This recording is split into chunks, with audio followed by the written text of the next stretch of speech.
Luc chapitre 11, verset 52. C'est Jésus qui parle et il déclare « Malheur à vous, professeurs de la loi ». Alors les professeurs de la loi, ce sont les spécialistes de la religion de l'époque de Jésus, ce sont les théologiens. Malheur à vous, professeurs de la loi, parce que vous avez enlevé quoi? Vous avez enlevé la clé de la connaissance. Vous n'êtes pas entrés vous-même, et ceux qui voulaient entrer, vous les en avez empêchés. Dans ce verset, Jésus prononce une parole sévère de jugement contre les théologiens de son époque, les spécialistes de la religion. En tant que professeurs de la loi, c'est-à-dire la loi de Moïse, bien sûr, leur rôle consistait à communiquer la connaissance exacte de la parole de Dieu qui leur avait été confiée. Mais nous le savons, ils ont échoué dans leur mission. Et Jésus ici leur adresse un triple reproche. Premièrement, il leur dit qu'ils ont rejeté ce qui permettait d'accéder à la connaissance.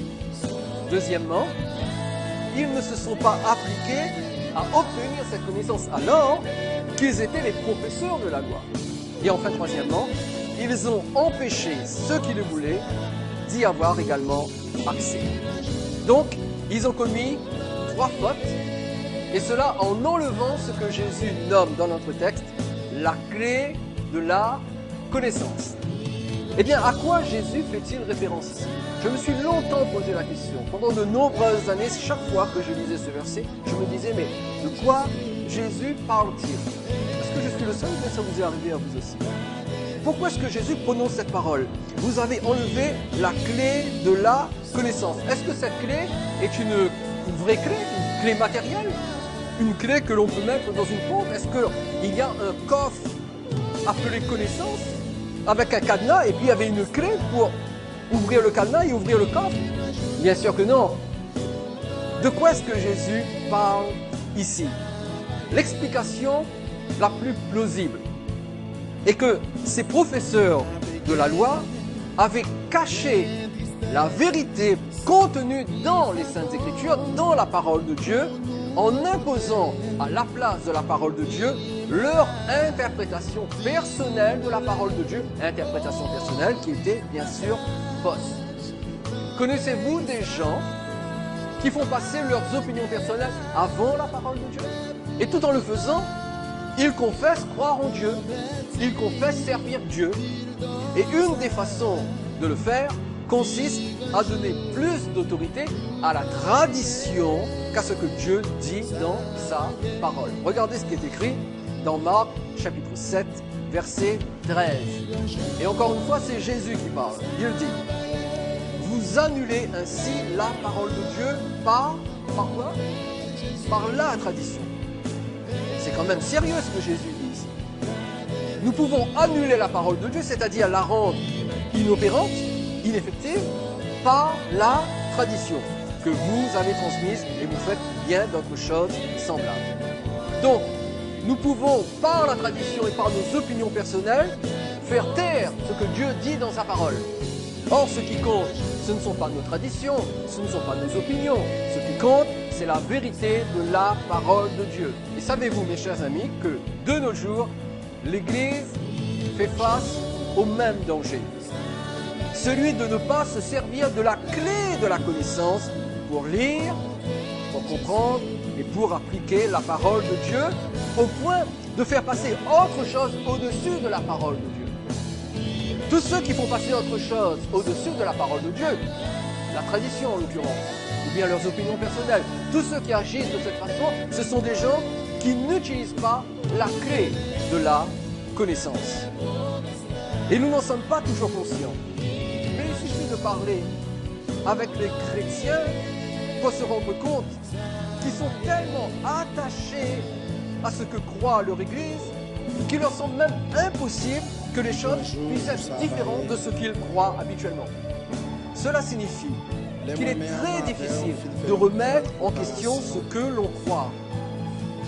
Il est très difficile de changer sa façon de croire parce que l'on est persuadé que l'on a parfaitement compris ce que Dieu dit sur tel ou tel sujet. Et si en plus, beaucoup de gens croient comme nous, pensent comme nous, eh bien nous en concluons que nous pensons, que nous croyons correctement. Et nous l'avons vu ces dernières semaines, il y a le danger de croire, non pas comme Dieu veut que l'on croie, mais de croire d'une façon personnelle qui est totalement opposée à ce que Dieu nous demande de croire. Alors mon but ce soir n'est pas de vous dire que nous croyons mal ou que nous croyons bien, mais je veux que vous sachiez qu'il existe ce que Jésus appelle la clé de la connaissance et que nous devons nous en servir pour au moins deux raisons. Pourquoi est-ce que nous devons nous servir de la clé de la connaissance? Premièrement, afin de vérifier que ce que nous croyons, nous le croyons correctement.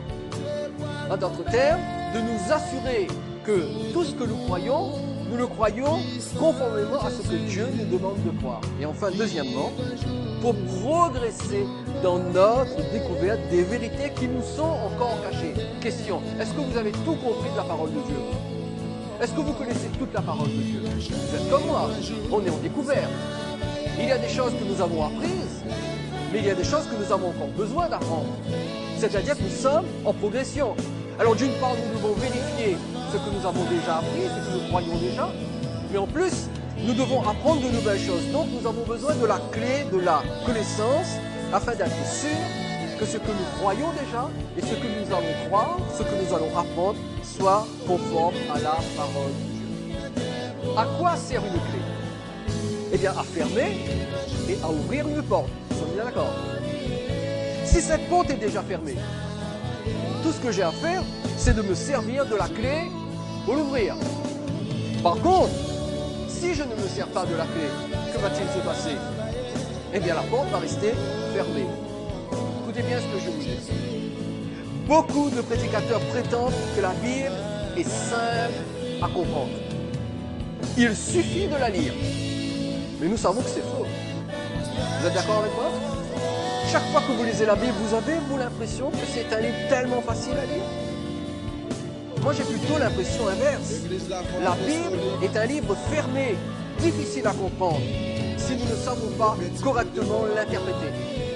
Regardez ce qui est écrit dans Actes chapitre 8, versets 30 et 31. Actes chapitre 8, verset 30. Philippe accourut et entendit l'Éthiopien qui lisait le prophète Ésaïe. Donc, voilà un homme qui lit le livre du prophète Ésaïe. Et apparemment, il devait lire à haute voix, parce que Philippe l'a entendu. Il lui dit, donc Philippe lui dit, comprends-tu ce que tu lis? Verset 31. Il répondit, comment le pourrais-je si quelqu'un ne me guide? Ça vous est arrivé d'avoir la même réflexion quand vous lisez? Comment pourrais-je comprendre ce que je suis en train de lire si personne ne me guide? Et il invita Philippe à monter et à s'asseoir avec lui. Les Écritures restaient fermées, incompréhensibles pour cet Éthiopien.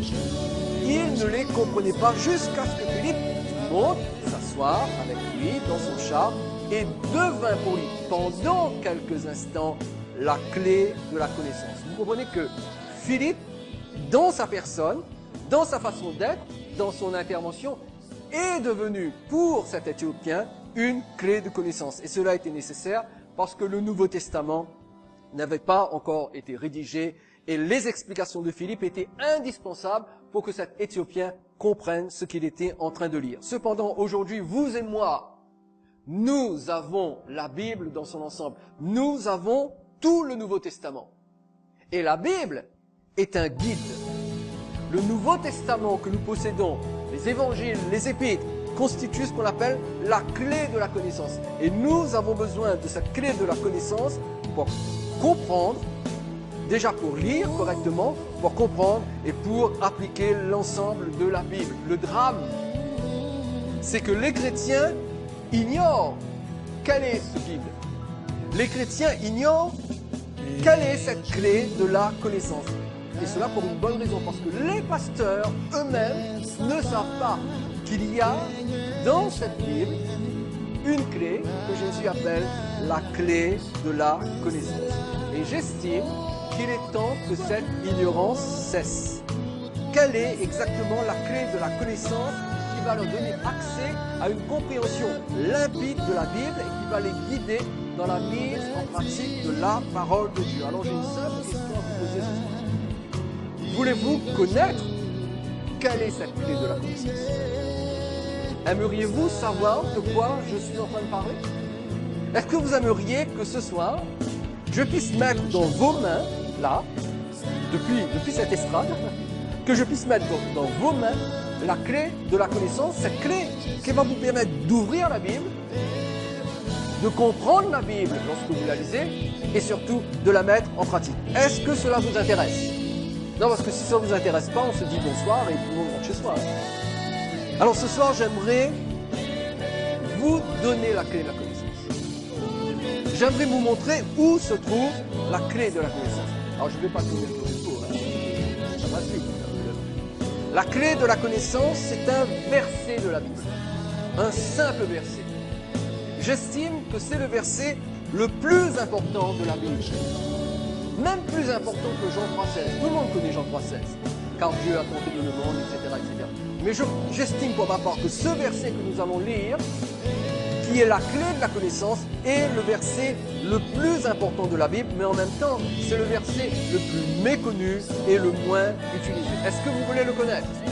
Bon, alors, je ne vais pas vous faire attendre plus longtemps. Nous allons le découvrir immédiatement. Regardez 2 Timothée, chapitre 2, verset 15. Et ce qui est important de savoir, c'est que la deuxième épître de Paul à Timothée, c'est la dernière lettre que Paul a écrite. Et juste après, il a été exécuté. Donc la deuxième épître de Paul à Timothée, c'est en quelque sorte son testament spirituel. Il écrit cette lettre à un autre pasteur, à un jeune collègue dans le ministère qui s'appelle Timothée. Et au moment où il écrit cette lettre, Paul est en prison, il est vieux, il est fatigué, il est abîmé par des années de service de Dieu et de souffrance, et il sait qu'il va être exécuté. Et dans sa dernière lettre, dans son testament spirituel, il va dire ces paroles qui constituent les paroles les plus importantes de la Bible. Lisons-les ensemble. 2 Timothée 2,15.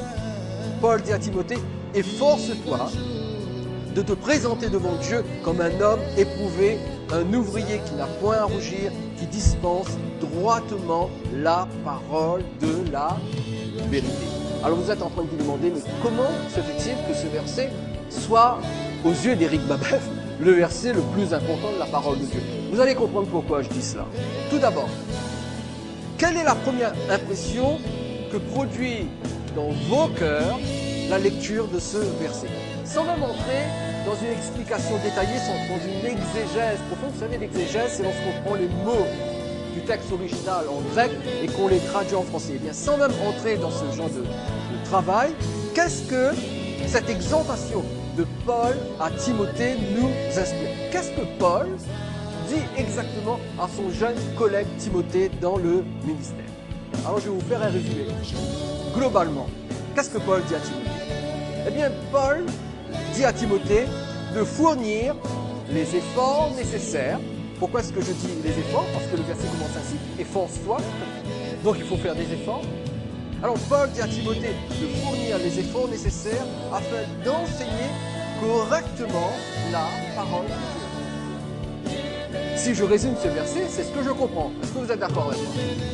Timothée, applique-toi, fais des efforts et enseigne correctement la parole de Dieu. Je crois que si vous lisez, si vous analysez ce verset là, comme ça, le premier jet, je crois que nous sommes tous d'accord sur cette première conclusion. Timothée va s'appliquer à enseigner correctement la parole de Dieu. Ça, c'est la première conclusion. Mais il y en a une seconde tout aussi importante. Parce que voyez-vous, Paul dit à Timothée que tous les efforts qu'il doit fournir pour bien enseigner la parole de Dieu va aussi lui permettre de valider son travail d'enseignement devant Dieu. Que veut dire valider quelque chose? Cela veut dire que cette chose est examinée et qu'on décide si oui ou non cette chose est bonne. Donc on valide la chose.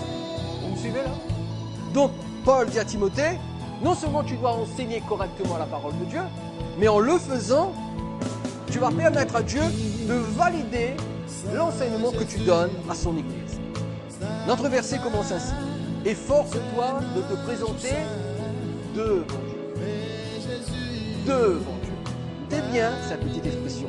Devant Dieu. Cela signifie que Timothée doit enseigner correctement la parole afin que les croyants soient bien nourris spirituellement, mais il doit aussi le faire pour que Dieu soit satisfait de son travail d'enseignement. En d'autres termes, plus que de prêcher devant un simple auditoire humain, c'est devant Dieu que Timothée prêche la parole. Et j'aimerais ajouter que tout prédicateur, lorsqu'il s'adresse à un auditoire, comme je le fais ce soir, tout prédicateur, avant de prêcher devant un auditoire, prêche tout d'abord devant Dieu. Et je ne sais pas comment vous faire ressentir la conscience que j'ai que quand je prêche devant Dieu. J'en suis pleinement conscient, au plus profond de mon esprit, de ma conscience. C'est comme si ça coule dans mes veines, c'est comme mon sang. Je suis conscient que je prêche devant Dieu. Bien sûr, je prêche devant vous. Bien sûr, vous écoutez ce que je dis, mais écoutez-moi bien. Il y a quelqu'un d'autre qui écoute ce que je dis, et il écoute différemment de vous. C'est Dieu. Dieu écoute attentivement ce que je suis en train de dire, et Dieu examine, juge tout ce que je suis en train de vous dire. En d'autres mots, Dieu n'a pas donné à l'Église la Bible pour que l'Église prêche ce qu'elle veut et ce qui lui paraît bon, mais Dieu a donné la Bible à l'Église pour que l'Église annonce ce qui est juste, ce qui est approprié et que l'apôtre Paul nomme la parole de la vérité. Et j'aime particulièrement cette expression, la parole de la vérité. Pour ceux qui étaient là samedi dernier, me semble-t-il, j'ai prêché sur le fait d'être enraciné, d'être établi sur la vérité. Ce qui compte aux yeux de Dieu, c'est que vous et moi, nous soyons établis dans la vérité.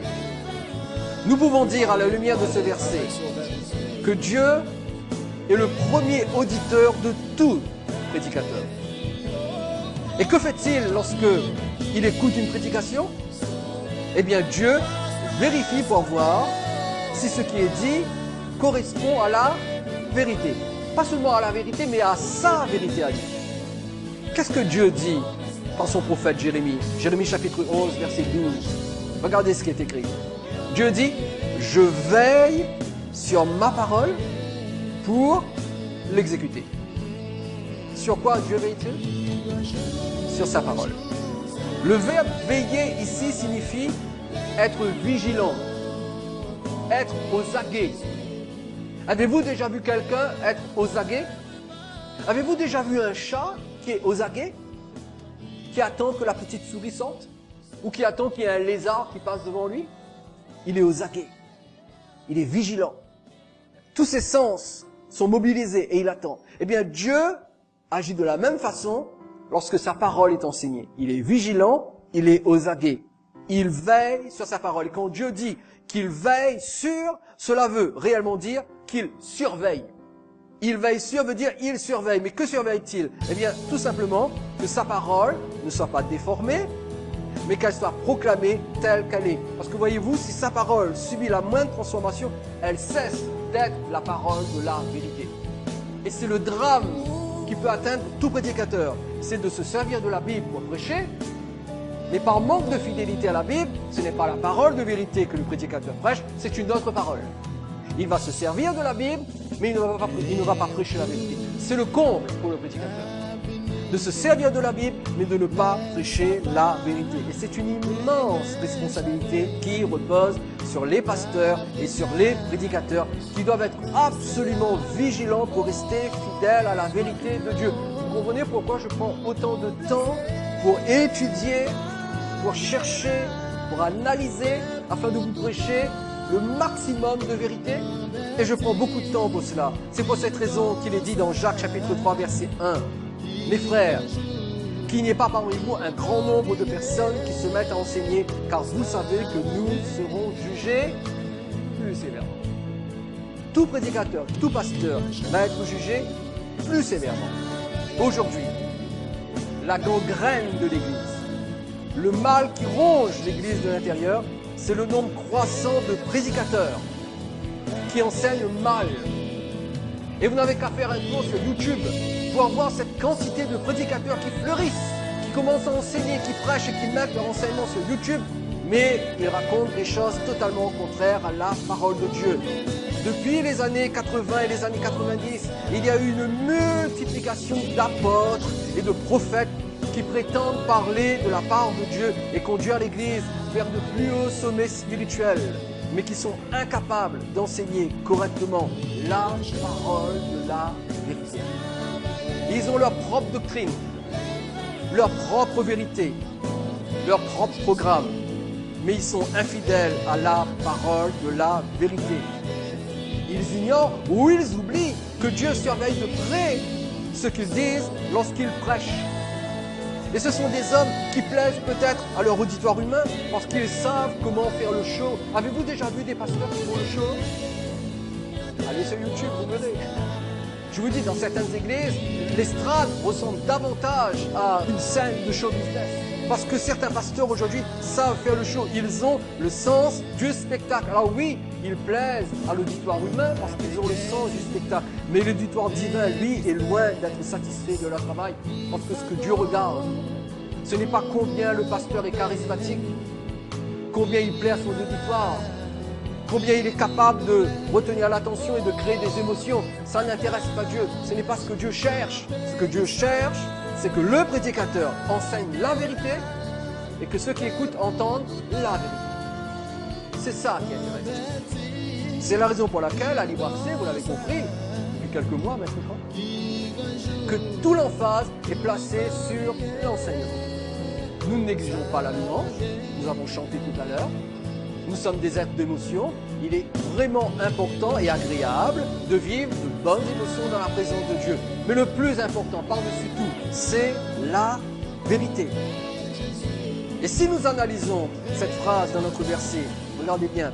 « Efforce-toi de te présenter devant Dieu comme un homme éprouvé. » Si nous analysons cette phrase, nous découvrons tout d'abord que le verbe traduit par « te présenter ». Efforce-toi de te présenter. Eh bien, ce verbe contient l'idée de se tenir en présence de Dieu pour être évalué et obtenir son approbation. Se tenir devant Dieu pour être évalué et obtenir son approbation. Je vais être clair avec vous. Ne croyez pas que cela n'est réservé qu'aux prédicateurs. Sachez que chaque fois que vous ouvrez votre Bible et que vous vous mettez à la lire, vous le faites dans la présence de Dieu, vous êtes évalué dans votre lecture de la parole de Dieu et Dieu décide si oui ou non il vous donne son approbation dans la mesure où vous comprenez correctement sa parole et vous la mettez en pratique. Ensuite, nous apprenons que le mot éprouvé, donc efforce-toi de te présenter devant Dieu comme un homme éprouvé. Le mot éprouvé désigne le fait d'être examiné à la loupe et considéré comme acceptable et digne. Chaque fois que vous ouvrez votre Bible, que vous lisez un verset et que vous avez une opinion sur ce verset, que vous croyez que ce verset veut dire ceci ou cela, eh bien Dieu passe à la loupe votre compréhension de ce verset et Dieu considère votre croyance comme acceptable et digne ou alors indigne et inacceptable. Ce que je suis en train de vous dire, mes chers amis, c'est que nous sommes tous responsables de notre façon de lire la Bible, de la comprendre et de la mettre en pratique. C'est la raison pour laquelle je n'arrête pas de dire que la Bible n'est pas le livre du christianisme. La Bible n'est pas le livre de l'Église chrétienne. La Bible, c'est la parole de Dieu. Et par l'intermédiaire de la Bible, Dieu s'adresse directement à nous. Beaucoup de gens disent, mais comment est-ce que je peux faire pour connaître la volonté de Dieu? Comment est-ce que Dieu va me révéler sa volonté? Dieu nous révèle toute sa volonté dans toutes les pages de la Bible, de la Genèse à l'Apocalypse. Donc nous devons prendre cette Bible, nous devons la lire, nous devons la comprendre et nous devons savoir la mettre en pratique. Les prédicateurs et les chrétiens sont-ils conscients d'être scrutés lorsqu'ils lisent la Bible, lorsqu'ils étudient la Bible, lorsqu'ils prêchent la Bible? Savent-ils que Dieu attend de leur part la plus sérieuse préparation en la matière? Je n'en suis pas sûr. Je crois que beaucoup de chrétiens et beaucoup de prédicateurs prennent ces choses à la légère. Ils ne font pas attention comment ils lisent, comment ils comprennent et comment ils mettent en pratique la Bible. Regardez ce que l'apôtre Paul dit dans 1 Thessaloniciens chapitre 2 verset 4 et cela s'adresse particulièrement aux prédicateurs. 1 Thessaloniciens 2, 4, mais puisque Dieu nous a jugés dignes de nous confier l'évangile, nous parlons, non dans l'idée de plaire à des hommes, mais pour plaire à Dieu qui prouve notre tout prédicateur doit parler pour plaire à Dieu. Pas pour plaire aux hommes, pas pour plaire à la religion, pas pour plaire à la société, mais pour plaire à Dieu qui éprouve nos cœurs. Mais comment un prédicateur peut-il plaire au Seigneur lorsqu'il proclame la parole de Dieu? Eh bien, Paul nous donne la réponse dans 2 Timothée 2,15. On va le relire une nouvelle fois. « Efforce-toi de te présenter devant Dieu comme un homme éprouvé, un ouvrier qui n'a point à rougir, qui dispense droitement la parole de la vérité. » Notez que la dernière partie du verset est en majuscule. Dispenser droitement la parole de la vérité. Voilà, mes chers amis, la clé de la connaissance. La clé de la connaissance dont nous avons besoin, vous et moi, pour lire la Bible, pour comprendre la Bible, pour la mettre en pratique, c'est ce que Paul dit ici. Dispenser droitement la parole de la vérité. Par contre, le problème avec notre Bible française, c'est que ce verset n'est pas trop bien traduit. Alors il faut que je vous donne une explication et je vous donne la vraie traduction. L'expression « dispense droitement » vient du verbe grec « orthotomeo » qui veut dire littéralement « couper droit ». Couper droit. Si demain vous devez subir une opération, vous allez sur la table et le chirurgien vient vous opérer. Vous avez intérêt à prier pour qu'il coupe droit. Et ce verbe désigne un travail de précision lorsqu'il s'agit de séparer quelque chose en deux ou en plusieurs parties. Travail de précision. On parle de précision chirurgicale. Maintenant, regardez comment ce verset est traduit dans une autre version, la version anglaise qui existe aujourd'hui en français, c'est la version du roi Jacques. Et là, le verset est correctement traduit. Étudie, afin de te montrer approuvé à Dieu, un ouvrier qui n'a point à avoir honte, divisant droitement la parole de la vérité. Notez cette traduction. Notez-la dans votre Bible même.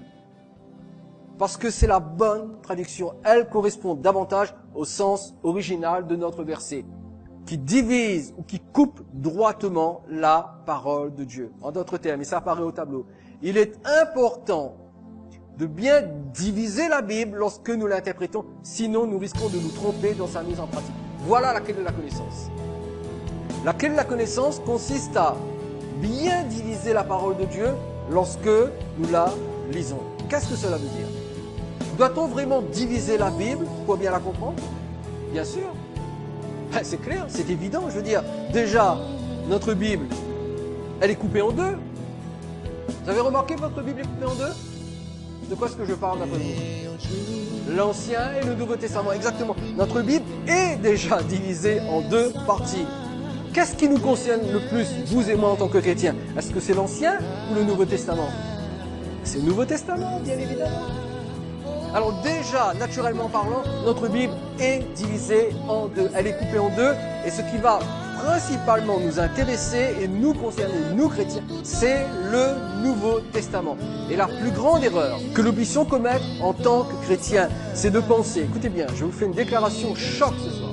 La plus grande erreur que nous puissions commettre en tant que chrétiens, c'est de penser que tous les versets de la Bible nous concernent et que nous devons tous les mettre en pratique. Ça, c'est la plus grande erreur que nous commettons. Et c'est faux. Tous les versets de la Bible ne nous concernent pas. Et même Jésus le savait. En fait, Jésus savait faire la division pour prendre ce qui était bon et pour mettre de côté ce qui n'était pas adapté. Jésus a résisté au diable lorsque le diable a tenté à mettre en pratique un verset qui ne le concernait pas à un moment précis. Regardez Matthieu chapitre 4, versets 5 et 7. Et nous avons ici en la personne de Jésus un bel exemple de division de la parole de Dieu. Écoutez bien, je ne suis pas en train de vous dire qu'il faut garder une partie et jeter une partie. Non, non, non, non. Je suis en train de vous dire que quand vous lisez la parole de Dieu, il faut savoir couper droit pour déterminer ce qui vous intéresse, ce qui vous concerne là en ce moment, sans vous tromper par quelque chose qui ne vous concerne pas en ce moment précis. Regardez ce qui est écrit. Le diable le transporta dans la ville sainte et le plaça sur le haut du temple. Et il lui dit, si tu es fils de Dieu, jette-toi en bas, car il est écrit. Et que fait le diable là? il cite un verset des Écritures. Car il est écrit, et il va citer le psaume 91, versets 11 et 12. Il est écrit, il donnera des ordres à ses anges à ton sujet, et ils te porteront sur les mains, de peur que ton pied ne heurte contre le pierre. Le diable cite un verset à Jésus en lui disant, écoute, voilà, c'est écrit, réclame-toi de ce verset, jette-toi du haut du temps, parce que Dieu t'a promis que les anges vont te porter, même ton pied ne heurtera pas une pierre. Tu vas être tellement protégé que tu n'auras même pas un coup de coin. Jésus lui dit, verset 7, il est aussi écrit, tu ne tenteras point le Seigneur ton Dieu. Et qu'est-ce qui se passe ici? Le diable cite le psaume 91, versets 11 et 12, pour pousser Jésus à appliquer à sa vie un texte inapproprié. Pourtant, c'était dans la Bible, c'était la vérité, c'était la parole de Dieu. Mais ce texte, tout en étant la vérité, tout en étant dans la Bible, ne s'appliquait pas à Jésus à ce moment précis. Et Jésus lui répond en citant un autre texte qui, lui, s'appliquait à sa situation. Et il lui cite Deutéronome, chapitre 6, verset 16. Il est écrit, « Tu ne tenteras point le Seigneur ton Dieu. » En d'autres termes, Jésus savait comment couper droit à la parole de Dieu.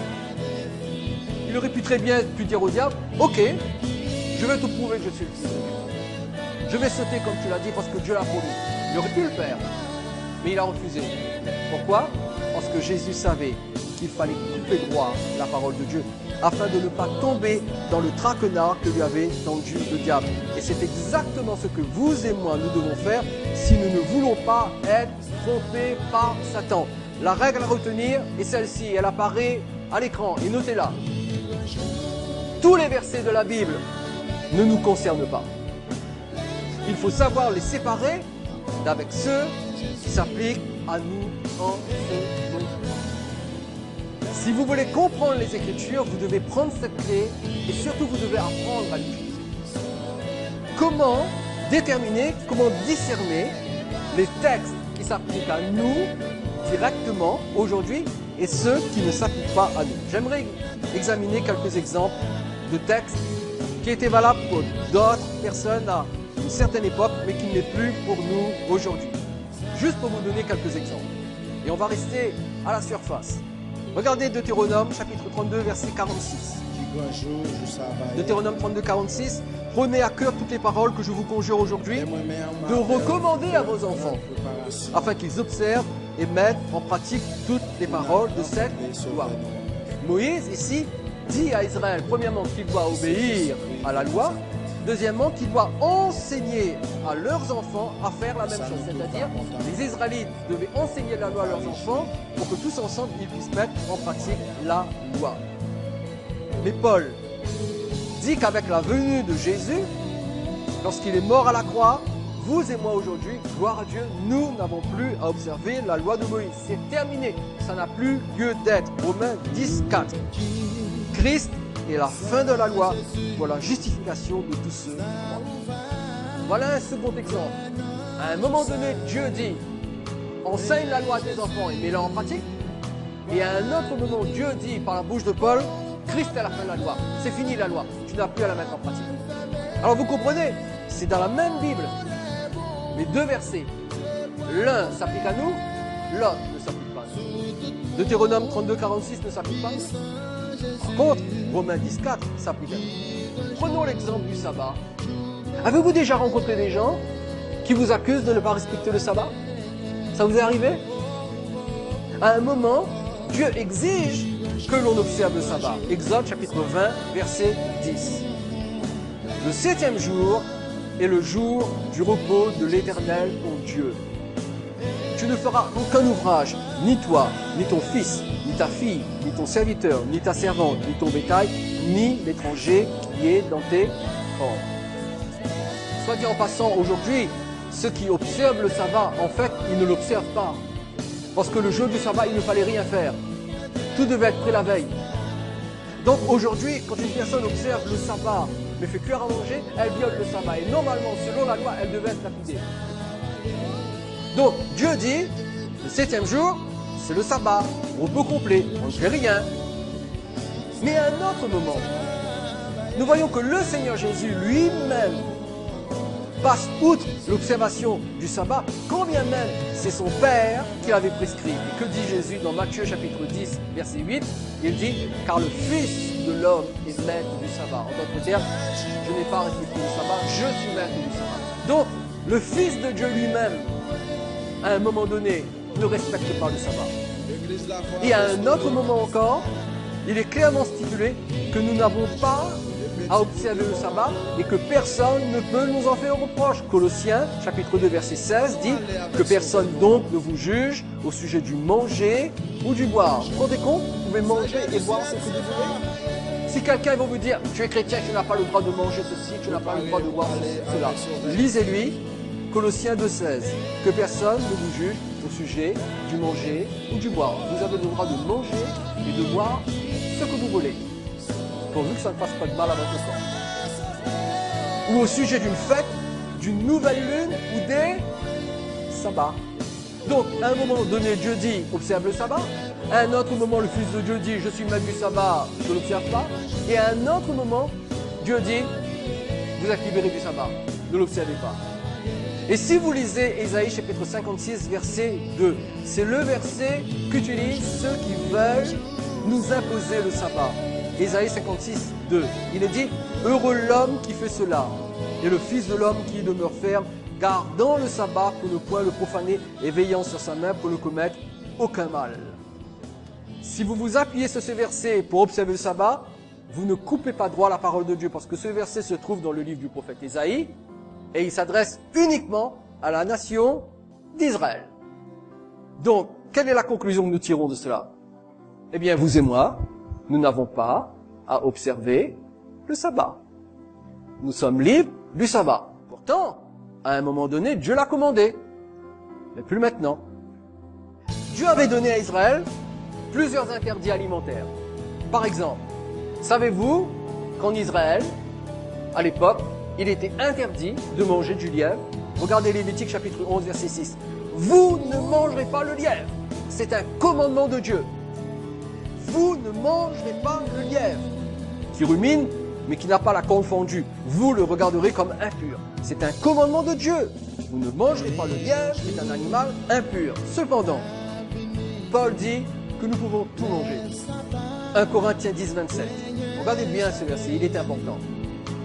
Si un non-croyant vous invite et que vous vouliez y aller, ça vous arrive que des amis ou des parents inconvertis vous invitent à leur table? Ça arrive à tout le monde. Et que vous vouliez y aller, que dit Paul? Mangez de tout ce qu'on vous présentera, même si c'est du lièvre. Alors, sauf si vous faites une grosse allergie et que vous vous roulez par terre. Auquel cas, il faut prévenir que vous ne pouvez pas en manger. Mais vous n'en mangez pas uniquement pour des raisons médicales, non pas pour des raisons spirituelles. Mangez de tout ce qu'on vous présentera sans vous enquérir de rien par motif de conscience. En d'autres termes, ne vous inquiétez pas, mangez de tout ce qu'on vous donne. N'allez pas passer en revue, n'allez pas sortir un verset, n'allez pas dire « Ah non, mais je ne peux pas manger parce que Lévitique 11, 6 disent « Vous ne mangerez pas le lièvre ». Comment voulez-vous qu'une personne non chrétienne, qui n'a aucune relation avec Dieu, comprenne Lévitique 11, 6 « Vous ne mangerez pas de lièvre » ou « Vous ne mangerez pas de porc ». Comment voulez-vous que la personne comprenne cela? Alors le problème est réglé. Nous ne sommes soumis, vous et moi, à aucune interdiction alimentaire.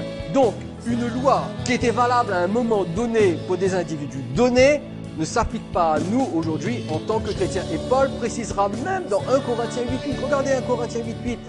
C'est important. Ce n'est pas un aliment qui nous rapproche de Dieu. Si nous en mangeons, nous n'avons rien de plus. Si nous n'en mangeons pas, nous n'avons rien de moins. En d'autres termes, un aliment ne va pas te rendre plus spirituel ou moins spirituel. Ta spiritualité ne dépend pas de ce que tu manges. Tu veux manger une bonne côtelette de porc, mange une bonne côtelette de porc. Tu veux manger un rôti de poulet, mange un rôti de poulet. Dieu n'interdit pas de manger du poulet, Dieu n'interdit pas de manger du porc, Dieu n'interdit pas de manger du boudin, Dieu n'interdit pas de manger je ne sais pas quoi encore. Non, tu manges ce que tu veux parce que tu n'es plus sous la loi. Vous et moi, nous ne sommes plus sous la loi. Mais le problème, c'est que lorsqu'un chrétien ne sait pas lire la Bible, il croit que tout ce qui est écrit dans la Bible Eh bien, c'est écrit pour lui. Alors, il va commencer à lire l'Ancien Testament et il va trouver une série de lois alimentaires. Nous voyons donc que si nous ne divisons pas droitement la parole de Dieu, nous risquons de nous appliquer des textes qui ne nous concernent pas. Personne aujourd'hui n'aurait l'idée d'aller construire une arche.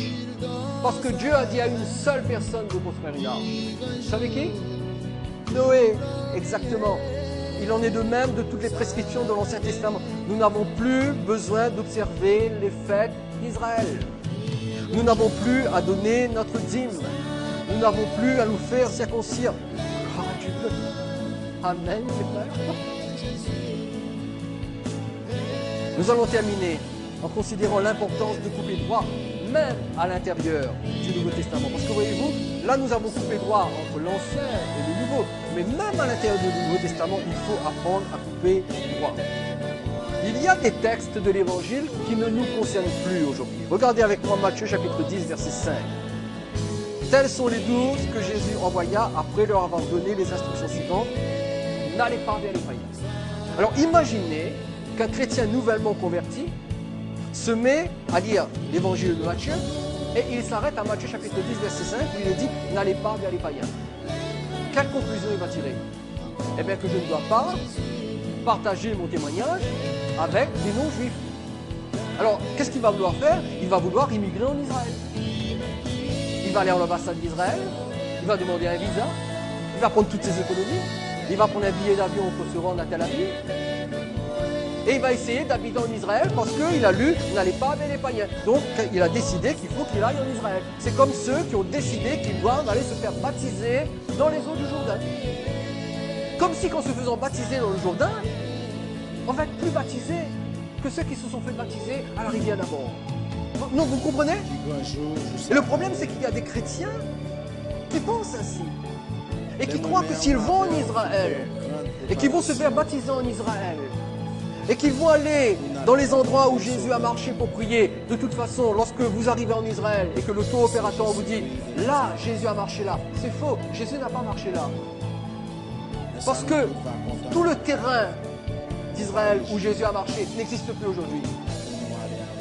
Donc lorsqu'on vous dit « Ça c'est le tombeau de ceci, le tombeau de cela, Jésus a marché », c'est faux. Parce que c'est une autre topographie, c'est un autre paysage. C'est juste une façon pour vous dire « Venez en Israël et dépensez votre argent ». Donc, il ne faut pas être naïf, quoi. Je veux dire, il est inutile et il n'est pas plus spirituel d'aller se faire baptiser dans les eaux du Jourdain que de se faire baptiser à Saint-Louis, à Saint-Paul ou à Saint-Pierre, qui est quand même la plus belle ville de l'île de la Réunion. Je suis désolé pour les tamponnés, que Dieu vous bénisse. Jésus dit, n'allez pas vers les païens. Non mais, si Jésus donne cet ordre-là, la moindre des choses consiste à ne pas aller vers les païens. C'est clair donc que les apôtres ne devaient pas prêcher l'évangile aux païens, c'est-à-dire aux non-juifs. Mais regardez ce que Jésus, le même Jésus qui a dit aux 12, n'allez pas vers les païens, regardez ce qu'il dit à Paul dans Actes 22, 21. Le Seigneur m'a dit, alors va, je vais t'envoyer au loin vers les païens. Aux 12, il dit, n'allez pas vers les païens, à Paul dit, je t'envoie vers les païens. Et cela semble contradictoire, mais il y a une bonne raison à cela. Je vous demande de retenir ce qui va apparaître à l'écran, parce que c'est là-dessus que nous allons construire le prochain enseignement. Dieu a une volonté et un plan différents selon les personnes et les époques. Et ça, c'est le secret. Et c'est la clé de la connaissance. Dieu a une volonté et un plan différents selon les personnes et les époques. Et si vous essayez de vous servir de David ou de Jérémie ou de Gédéon ou de l'apôtre Pierre pour essayer de comprendre la volonté de Dieu et de l'appliquer à votre vie, vous faites pas ce. Et si vous voulez savoir pourquoi, revenez samedi prochain. Ce que Dieu attend de nous, c'est que nous sachions ce qu'il a prévu pour nous de façon précise. Et je termine avec ce verset, Éphésiens 5, 17. Ne soyez donc pas sans intelligence, mais comprenez quelle est la volonté. Et aujourd'hui, nous sommes restés à la surface. Dans notre prochaine étude, nous allons creuser davantage afin de comprendre quelle est la volonté de Dieu, la volonté du Seigneur pour nous. Et je vous donnerai des principes Il faut que vous appreniez à faire la différence entre ce qui s'applique à vous et ce qui ne s'applique pas à vous. Parce que la Bible dit qu'il faut couper droit la parole de Dieu. Retenez juste ceci. Vous et moi, nous possédons la clé de la connaissance. Nous devons juste apprendre à nous en servir. Et si vous revenez samedi prochain, premièrement, votre place sur la chaîne ne sera pas plus chère. Il n'y aura pas d'augmentation des prix. Deuxièmement, je vais vous enseigner comment utiliser 2 Timothée 2:15. Comment couper droit à la parole de Dieu. Je vais vous apprendre, écoutez bien, je vais vous apprendre ce que tout pasteur devrait apprendre à son Église. Je vais vous apprendre à lire la Bible par vous-même et à la comprendre. Nous avons besoin d'apprendre à lire notre Bible, la comprendre et savoir exactement ce que vous devez appliquer à votre vie. Pour cela, je vais vous apprendre à diviser la parole de Dieu. Comprenez bien, ce verset ne dit pas qu'il faut diviser entre l'erreur et la vérité. Hein? Non, non. Il faut diviser entre la vérité et la vérité. Il faut apprendre à diviser entre la vérité et la vérité, parce que toute la parole de Dieu est la vérité. Mais il y a des vérités qui ne s'appliquent plus à nous. Donc il faut connaître quelles sont ces vérités qui ne s'appliquent plus à nous et surtout quelles sont celles qui s'appliquent à nous et comment nous devons nous appliquer, nous efforcer à les comprendre et à les mettre en pratique. Vous avez là, dans ce livre, 2 Timothée 2:15, vous avez la clé de la connaissance.